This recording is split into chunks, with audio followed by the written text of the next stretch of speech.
Desa, hari ini aku lagi ada di kedai kopi, namanya Kopi 90-an.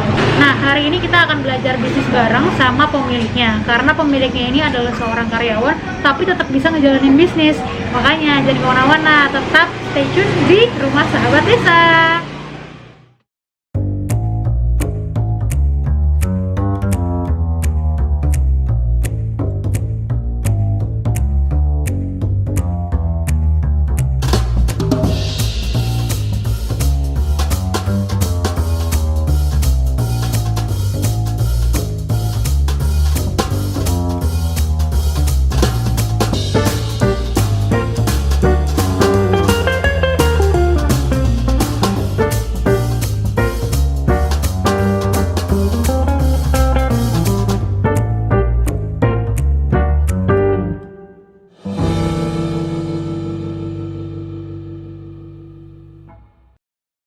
Yes, jadi teman-teman hari ini kita udah barengan sama pemilik kedai kopi 90-an. Buat teman-teman yang belum subscribe channel kita, jangan lupa untuk terus di-subscribe untuk mendapatkan informasi-informasi seputar UMKM, bisnis, dan juga pengetahuan-pengetahuan. Hari ini kita ketemu sama pemilik 90-an kopi, namanya Mas Suryansa. Akhirnya kita ketemu sama Mas Surya.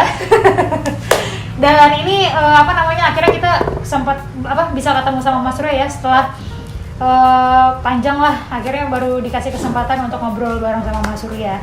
Nah, sebelumnya Mas Surya boleh kenalin dulu nih ke teman-teman Rumah Sahabat Desa. Ini kedainya kedai apa ini sebenarnya? Tapi udah kelihatan sih masih kedai kopi ya, karena sudah ada kopi. Tapi biar Mas Surya. Jadi kalau konsepnya emang kita lebih ke arah kopi-kopi yang kekinian aja sih, bukan yang kopi-kopi kemasan gitu. Oh. Jadi lebih ke yang original, menunjukin rasa kopinya. Oke. Jadi memang yang, tapi bukan instan juga ya? Berarti memang diproses ya? Iya. Yang diprosesnya itu perpesanan aja. Jadi bukan yang kita stop langsung kopi seduhnya. Oke. Kalau namanya sendiri nih, kan tadi di depan aku ngeliat namanya 90-an Coffee. Ini kelahiran 90-an atau gimana nih? Kenapa namanya 90-an? Ya, untuk namanya sendiri itu kan karena saya ngerasanya itu ngelihat dunia produksi kali ya. Dari produksi orang-orang yang sekarang berkontribusi di produksi kopi, bermain atau berdagang di industri kopi itu rata-rata, bahkan penikmatnya juga tuh yang saya lihat tuh orang-orang yang sekarang itu produktivitasnya di orang-orang kelahiran 90 yang millennials. Jadi emang sengaja dikasih nama 90-an itu jadi karena emang targetnya karena ya. konsep kedainya 90 kalau lebih ke klasik, tapi karena Targeting. pelaku usahanya sama penikmatnya. Benar. Jadi sebenarnya itu jadi orang kan bertanya-tanya ya, sebenarnya 90-an kopi itu apa gitu kan, karena orang biasanya ngiranya kopi yang hits di tahun 90-an, tapi kan sebenarnya ada filosofi lain di balik nama 90-an kopi itu. Nah, mulai usaha bikin kedai ini kapan?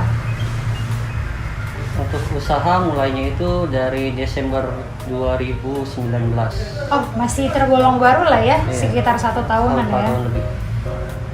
Dan kenapa akhirnya memilih usaha kopi dibandingkan usaha-usaha yang lain? Mungkin kalau emang dibilang kalau untuk profit, untuk usaha lain lebih menjanjikan mungkin ya. Cuma balik ke kayak hobi, awalnya karena kita kan nih hobinya ya pemuda-pemuda sekarang kan hobinya tuh pulang kerja ngopi, nongkrong ketemu temen.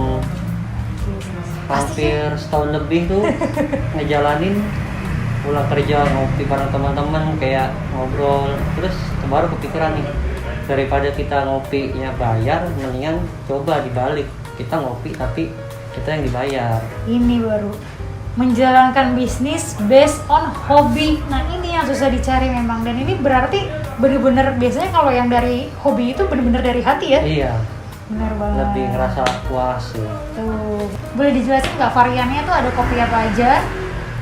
Kalau untuk robustanya kita biasanya pakai Temanggung sama Kudus. Kalau untuk Arabica kita ada Toraja, ada Gunung Halu, ada Takengon. Tapi memang semuanya kopi-kopi dari ini ya, daerah Iya, ya? ada daerah, emang dari masing-masing daerah. Oh, oke. Selain kopi ada varian lain nggak? Untuk selain kopinya kita ada varian untuk lebih ke minuman-minuman campur susu sih, jadi kayak ada kayak milky berries, ada avocado yang dari alpukat, ada coklat Oreo, hazelnut coklat. Untuk Oke. kopinya sendiri pun ada kayak ada seperti yang orang bilang sih banyak kan taunya macchiato, cuma kita varian rasanya ada vanilla, caramel sama coklat juga. Oke. Jadi buat teman-teman yang nggak terlalu suka kopi mungkin atau mau ngopi tapi punya mah, di 90-an kopi ini juga tersedia varian-varian lain nih yang non kopi. Terus abis itu Mas, sejauh ini selama kurang lebih 1 tahun berdirinya si 90-an kopi ini, Kopi. pencapaian apa sih yang udah pernah dilakuin sama 90-an kopi, seperti kayak misalkan ada achievement, misalkan sebulan dapetin omsetnya sampai berapa gitu. Kalau untuk target, sebenarnya sih agak sulit untuk ngomong target karena kondisi ekonomi di pandemi ini. Wow, ngaruh ya Iya, berarti. ngaruh. Posisinya kita baru running, pandemi masuk. Iya benar ya. Untuk sebelum pandemi sih lumayan, omsetnya hampir 10 jutaan sebulan. Cuma karena kondisi pandemi fluktuatif lah, nanti bisa di atas 5 juta, bisa kurang juga. Tapi ini kan kalau kayak pandemi ini kan sesuatu yang di luar apa ya, di luar kuasa kita lah ibarat katanya gitu. Nah, tapi kan kita sebagai pelaku usaha, apalagi hobi juga, mau nggak mau harus tetap tersalurkan, harus tetap jalan dong bisnis ini. Mungkin Anda nggak inovasi-inovasi seperti mungkin ada pengiriman delivery, terus mulai jualan dengan kemasan yang bisa agak lebih besar, jadi orang-orang bisa minum di rumahnya gitu, atau apa yang dilakuin sama 90-an kopi? Di awal pandemi sih kita coba main promo di online. Oh, jadi emang udah Promo- masuk ke promo. online. Cuma karena kayaknya emang kondisinya udah kesini udah mulai susah dikendalikan, dan karena kopi pun bukan kebutuhan premier ya. Jadi kayak minuman pengganti lah untuk orang-orang tertentu yang emang dia hobi di situ minum, bukan jadi kebutuhan untuk perut atau apa. Jadi ya untuk kita sih antisipasinya paling di online shop, di online aja sih, penjualan online. Nah, yang aku bikin menarik lagi nih ya, Mas Surya dan buat teman-teman, ternyata Mas Surya ini sebenarnya masih aktif sebagai seorang karyawan.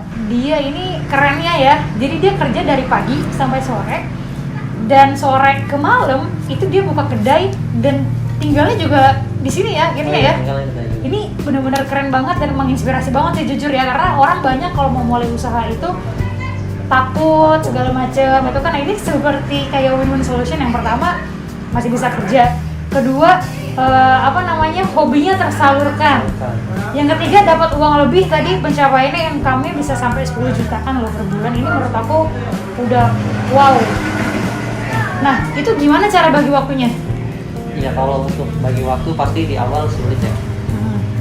Apalagi kita kan butuh adaptasi, pasti ya banyak ngantuknya lah kalau untuk awal.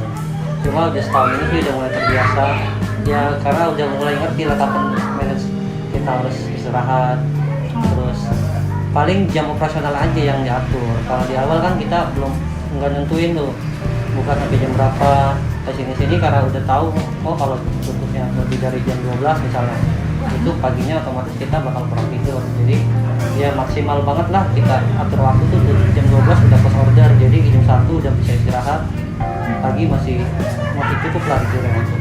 Oh, oke. Jadi memang seiring dengan berjalannya waktu sebenarnya udah mulai terbiasa dan udah bisa mulai memanage waktunya.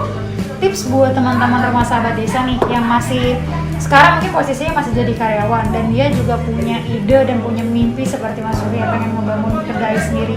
Nah, itu pesan-pesannya buat teman-teman rumah sahabat desa apa? Yang pertama sih pasti ya, kalau untuk usaha tuh pasti orang banyak yang takut nggak ada yang beli lah apalah.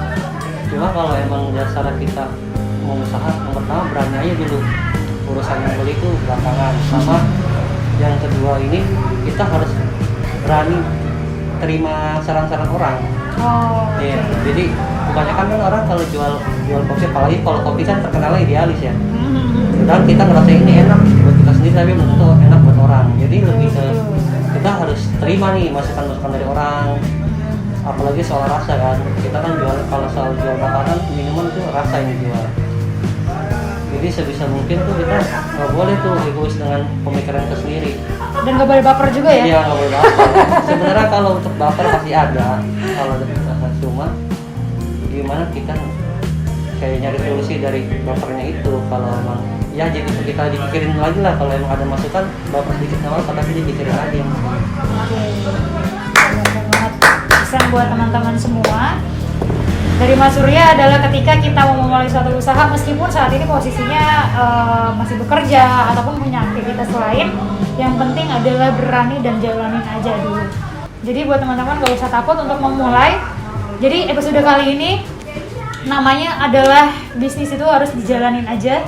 Jadi gak usah terlalu banyak, mungkin mikir harus ada, tapi nggak usah terlalu banyak ini ya. Jangan terlalu banyak mikir untung dulu sebenarnya. Oh, jadi nggak boleh terlalu. Jadi jalan aja dulu, sama nanti setiap ada masalah jadi pembelajaran. Untuk omset kan nanti belakangan itu seiringnya waktu pasti kita bisa lah ngejar omset target kita. Oke, thank you banget Mas Surya udah ngobrol-ngobrol bareng Rumah Sahabat Desa. Informasinya benar-benar bagus banget buat teman-teman, apalagi yang sekarang posisinya lagi karyawan dan pengen membuka usaha. Jadi buat teman-teman ingat kata-katanya Mas Surya, harus berani dan jalani aja. Nah, buat teman-teman jangan lupa untuk subscribe channel kita, karena di Rumah Sahabat Desa ini adalah sebuah channel yang akan memberikan informasi dan edukasi terkait tentang UMKM, bisnis, dan hal lainnya. Jangan lupa diklik tombol subscribe-nya dan aktifkan loncengnya. Dan jangan lupa juga untuk follow Instagramnya 90an.coffee. Siapa tahu nanti di situ ada promo khusus untuk teman-teman yang suka nonton channel Rumah Sahabat Desa. Oke, baik kalau begitu terima kasih buat teman-teman dari Rumah Sahabat Desa. Sampai ketemu lagi ya di episode-episode selanjutnya. Dadah.